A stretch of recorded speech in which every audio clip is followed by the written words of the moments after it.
All right, guys. Out doing some work in the shed today, modifying a bunch of new 220s I bought.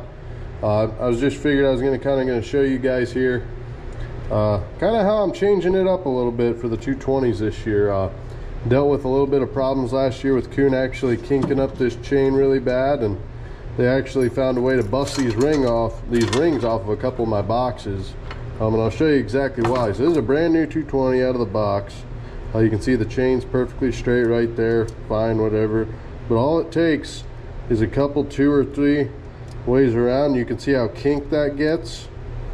And it doesn't work out very well, because once this gets kinked enough, that Kuhn can bust this tiny little weld that's on this ring. Now when I'm running earlier in the season, I'll actually just grab one of them here. I got a whole bunch of them made up. When I'm running these longer pogos on my 220s, this pogo will actually absorb a lot of that to where they don't really have a chance to break that before they're laying there dead. So throw that back over there. Now I'll kind of show you guys how I'm planning on combating that issue this year by adjusting all my 220s. And also another thing, I'm doing all the modifications now, the trigger setup, the tags and everything else. So I found that with these bench swaggers, which if you don't have one, I'd highly recommend getting one. But you can actually take this 220 and kind of lock it into this bolt that comes out of there on the side. And this is how I do my trigger configurations. It's the easiest way that I've found on 220s that don't have the springs compressed. So you go ahead and adjust that. I just do that little house shape. Then come somewhere in the middle of this chain here. You go ahead and just make a couple cuts.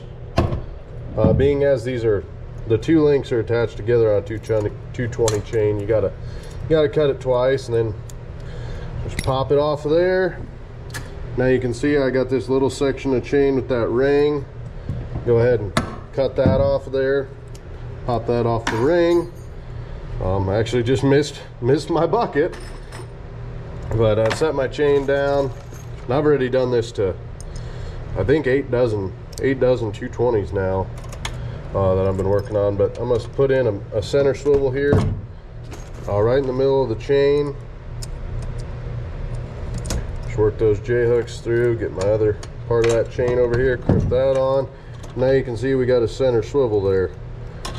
And I'm going to go ahead and throw another swivel on the end, just because I really don't trust those little tack welded rings that they got on the end of them. I've had them break by my bare hands before, so they're not strong enough for me to be comfortable with them. But now you guys can see, you can take this, wrap it as many times as you want, and it's getting stuck on my fat finger, but it ain't gonna kink up or nothing. So as far as running on a 220 box, I got a feeling this is gonna do a lot better for me as far as the kinking problem goes.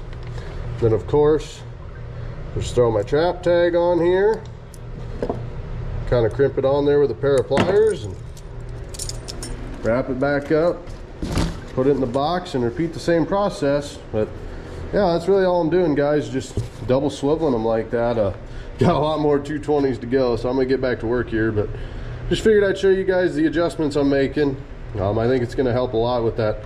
I think I only had 2 traps last year that actually broke off the box, but 2 traps is too many for me, and I'm trying to fix everything I can in the off season to be ahead of the game come fall. So only got 94 days here in Iowa until pre-staking opens up, so time to start getting ready. Anyways, y'all, thanks for watching.